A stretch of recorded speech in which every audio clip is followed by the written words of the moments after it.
Chapter 1. The Keeper of Echoes. In the quiet, windswept town of Havenwood, history was not something relegated to dusty books on a high shelf. It was a living, breathing presence. It lived in the worn cobblestones of the main square, in the names carved into the church pews, and most profoundly, it lived within the four walls of the Havenwood Lending Library.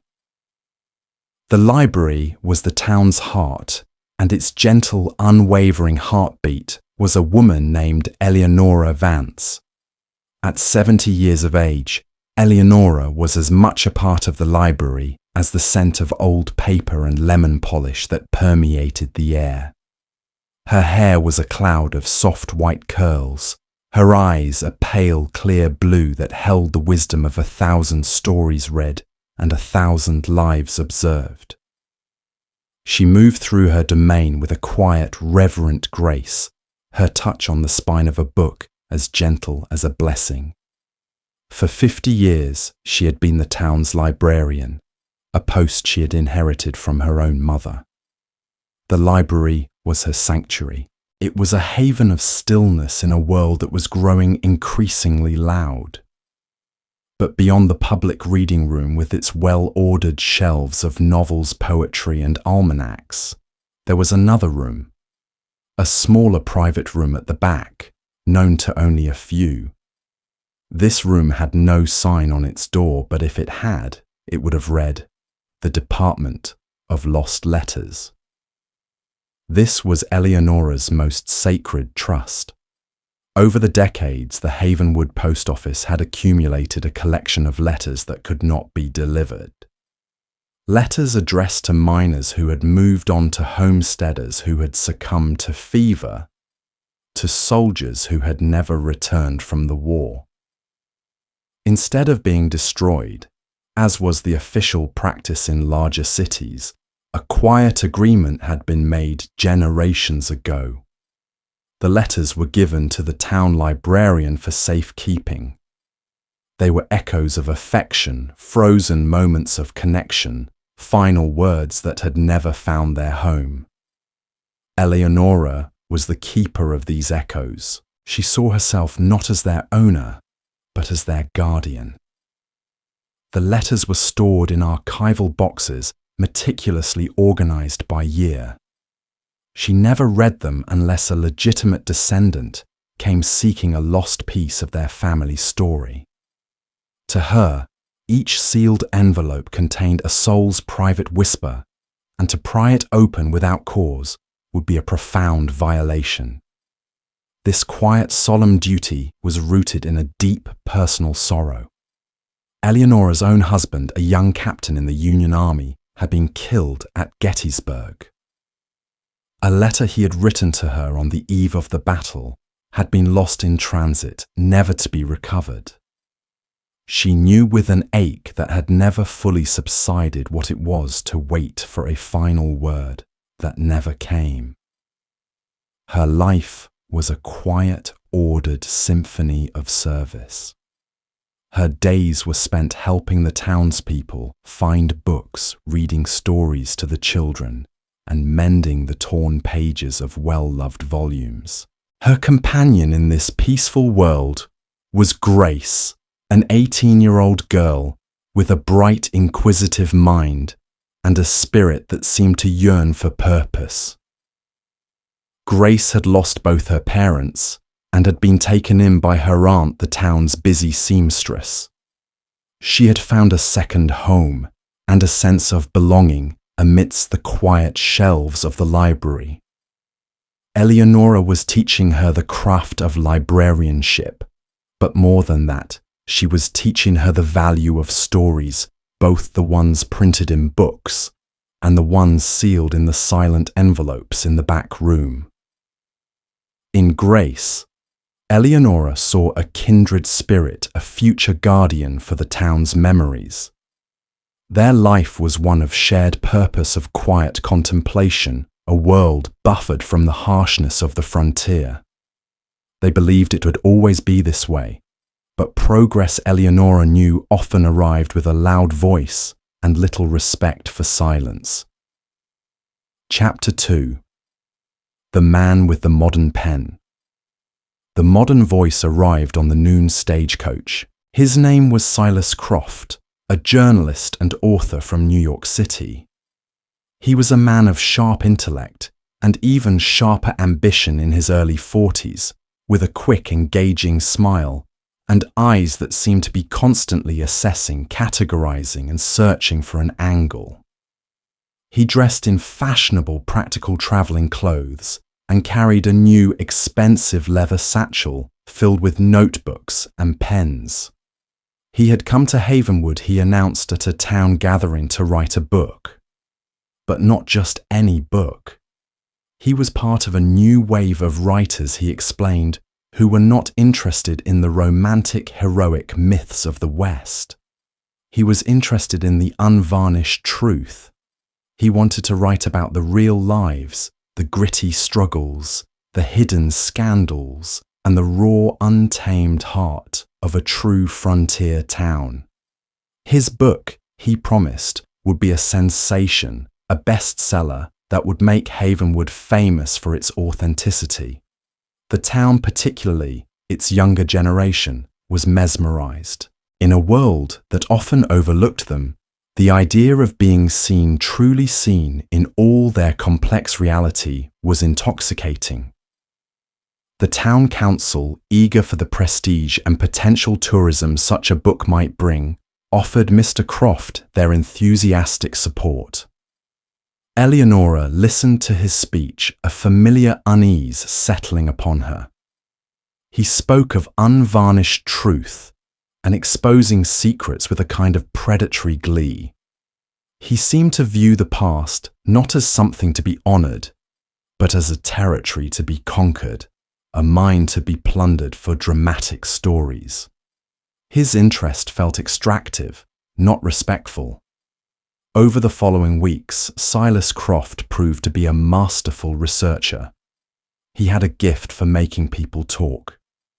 He charmed his way into family histories and business ledgers. He uncovered old disputes, forgotten rivalries, and long-buried resentments.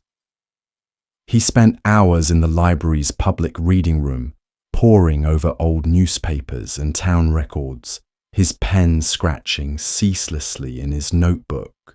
Grace initially was as captivated as everyone else. "He's so brilliant, Mrs. Vance," she would say. "He's like a detective putting together all the pieces of our town's past." But Eleonora noticed what he was looking for. He was drawn to conflict, to failure, to tragedy.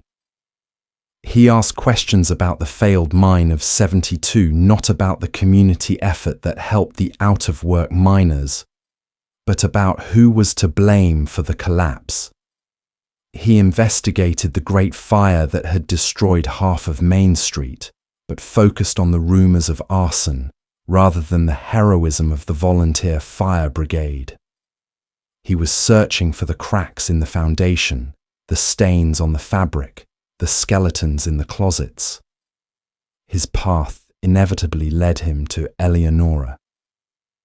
He approached her one afternoon, his smile disarmingly friendly. "Mrs. Vance," he began, "I am told that you are the living repository of this town's memory. I can only imagine the stories you hold." "The library holds the stories, Mr. Croft," she replied politely. "I am merely its caretaker." "Ah, but you are too modest," he said, leaning in with a conspiratorial air. "I have heard a fascinating rumor, a legend almost, of a collection of undelivered letters, a sort of town confessional held right here within these walls.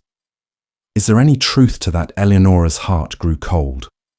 "The library has a small private archive of historical documents." She said, her voice carefully neutral. "Historical documents." Croft's eyes lit up with a feverish excitement.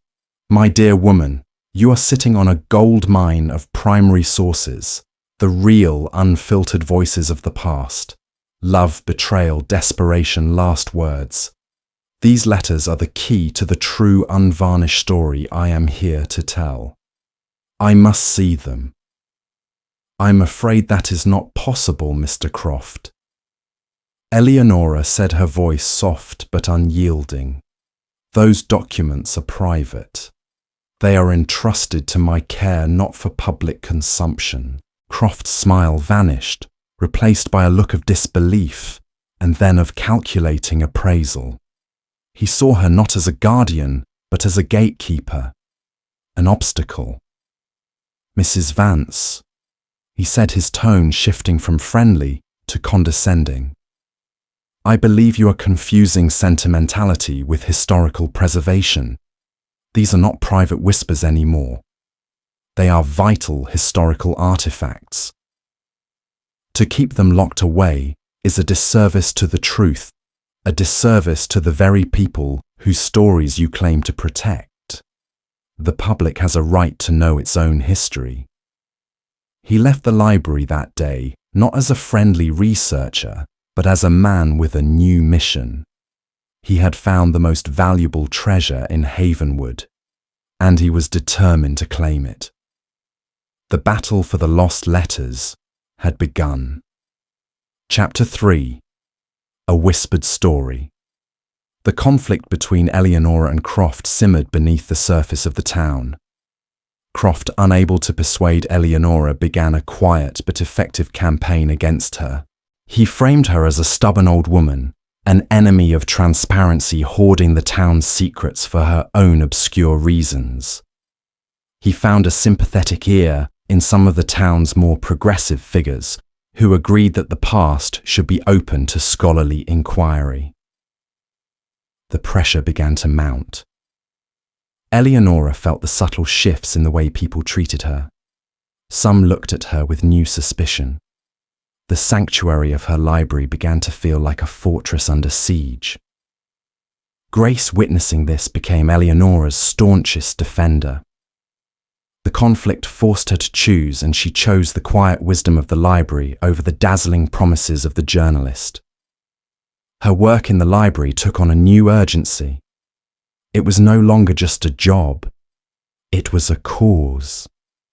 One rainy afternoon, while organizing one of the oldest boxes in the lost letters room, Grace stumbled upon a small tied bundle of envelopes. They were all from the same sender, a woman named Anna, addressed to a man named Daniel, a miner, who, according to a note on the bundle, had been killed in a cave-in before the letters could reach him. Curiosity warred with her respect for Eleonora's rules. But these letters felt different. They were a complete story, a life captured in a dozen sealed envelopes. With a trembling heart, Grace went to Eleonora.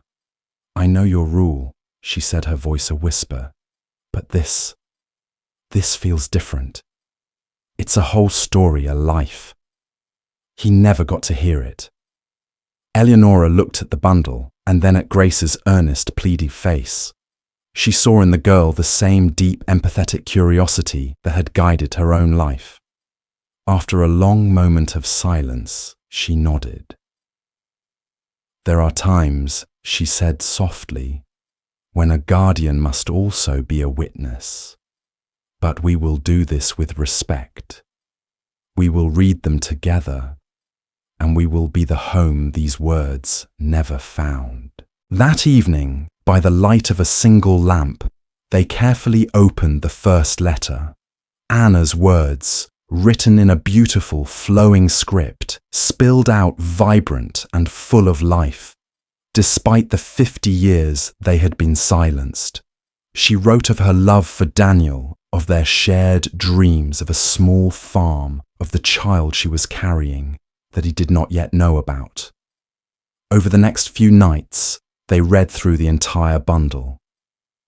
They followed Anna's story from hopeful love to the quiet joy of her pregnancy, to her growing anxiety as she stopped receiving letters from him, and finally to a heartbreaking unanswered plea asking if he was all right. They were not just reading letters, they were living a life.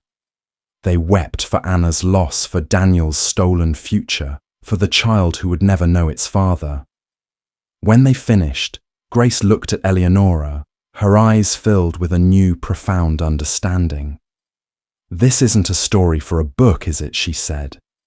This is someone's heart. To put this in one of Mr. Croft's chapters, it would be like robbing a grave." "Exactly," Eleonora said. The experience had solidified Grace's resolve. The fight to protect the lost letters was now her own. Chapter 4. The Legal Wedge. Silas Croft, realizing he could not win through charm, decided to use the law as his crowbar.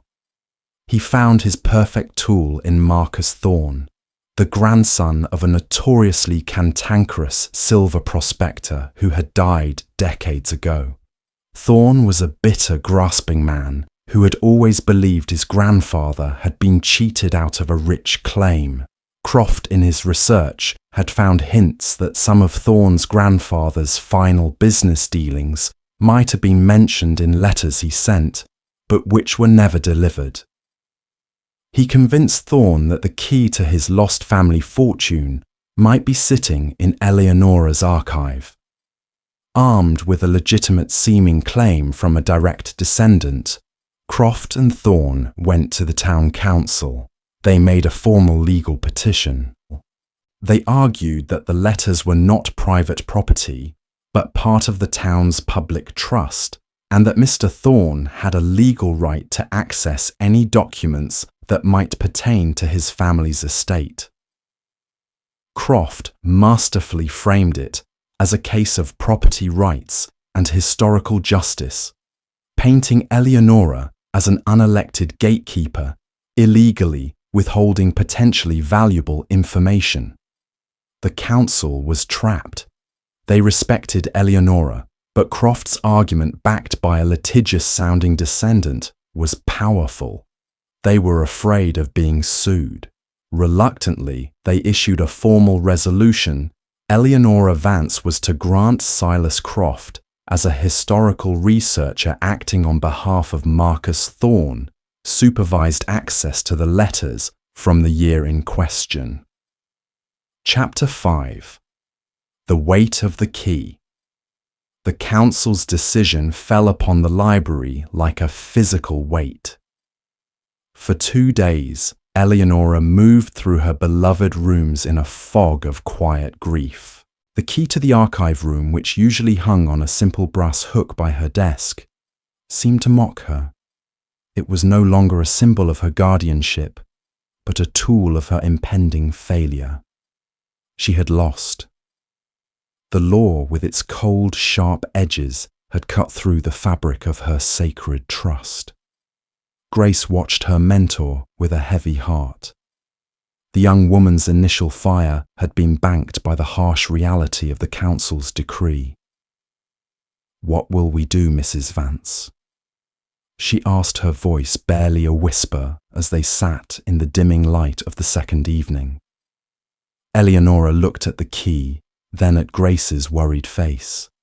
In that moment, a lifetime of quiet contemplation, of understanding the subtle power of stories, coalesced into a single audacious idea. It was an idea born not of defiance, but of a profound strategic wisdom. She had lost the legal battle to keep the door locked, but she had not yet lost the battle for the meaning of what lay behind it. Croft wanted to treat the letters as specimens for dissection to be examined in private for their sensational value.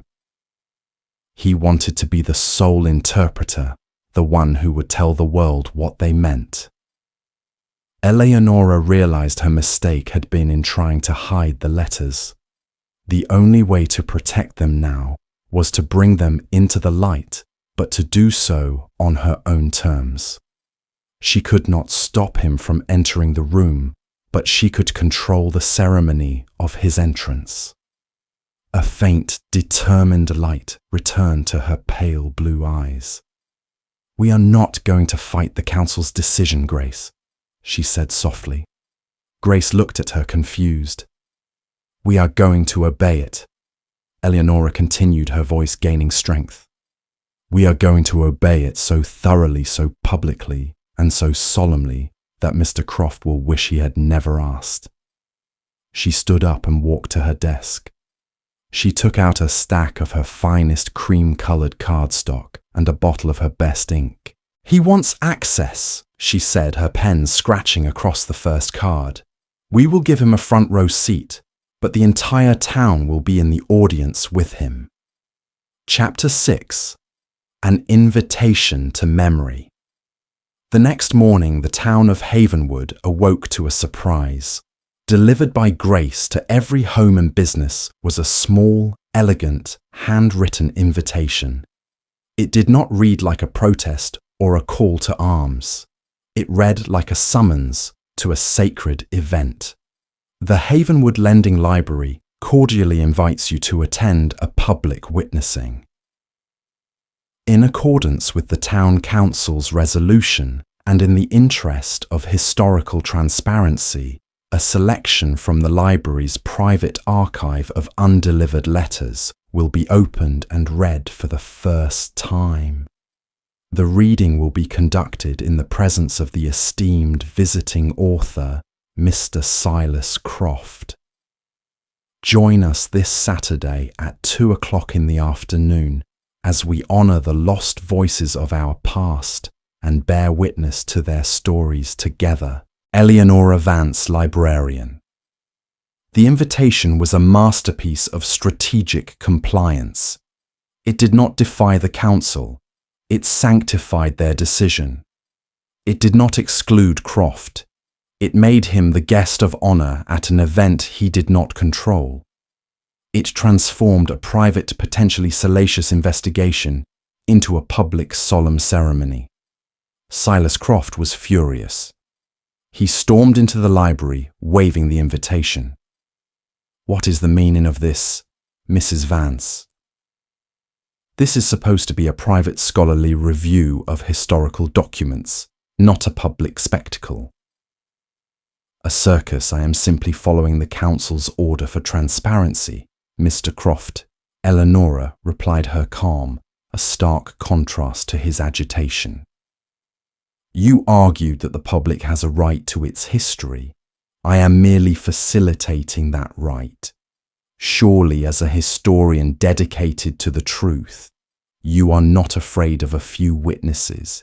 He was trapped by his own rhetoric. To object would be to admit that his true purpose was not public enlightenment, but private plunder. He was forced to agree, his face a mask of barely concealed rage. In the days leading up to Saturday, a quiet, profound shift occurred in the town. The narrative was no longer about a stubborn old librarian hoarding secrets. It was now about honouring the town's own lost family members. People began to talk. Old Mrs. Gable wondered if there might be a final letter from her brother lost in the war. The Henderson family spoke of their great-uncle, a miner who had vanished, and the wife he had left behind. The lost letters were no longer an abstract concept. They were becoming personal again. They were becoming real. Chapter 7. The Witnessing. On Saturday, the library was filled to capacity. People stood in the aisles and crowded the doorway. The atmosphere was not festive or curious, but hushed and reverent like a church service. Extra chairs had been brought in, and at the very front, a single ornate chair was reserved for Silas Croft. He sat stiffly, his notebook and pen on his lap, looking deeply uncomfortable. Marcus Thorne sat beside him, looking more greedy than ever. Eleonora and Grace stood before the assembled townspeople at a simple wooden lectern. Between them was a single archival box. "Thank you all for coming," Eleonora began, her voice filling the silent room. "We are gathered here today not to satisfy curiosity, but to perform an act of communal memory. We are here to provide a home for words that were lost on their journey." She paused, her eyes sweeping across the faces of her friends and neighbours. "These letters are not artifacts. They are pieces of a soul. To honor the privacy of the individuals, I will not be reading names or specific identifying details. We are not here to uncover scandals. We are here to witness the universal truths of the human heart: love, hope, loss, and longing. With great care, she opened the archival box. She did not reach for the letters pertaining to Marcus Thorne's grandfather. Instead, she lifted out the small-tied bundle of Anna and Daniel's letters. She untied the faded ribbon. This story, she said, belongs to a young woman who was writing to the man she loved, a miner working here in Havenwood. He never received her words. She began to read. She read the first letter full of hope and affection. She read the second, describing the quiet joy of their expected child. Her voice was calm, clear, and filled with a profound empathy. She was not performing. She was channeling Anna's voice, giving it the respect and tenderness it deserved. As she read, a deep stillness fell over the room. The townspeople were not hearing gossip. They were hearing the story of their own grandparents, their own parents, their own lives. They heard the universal echo of love and anxiety. The women in particular were deeply moved. Many dabbed at their eyes with handkerchiefs. They understood the hope and the fear in Anna's heart as if it were their own.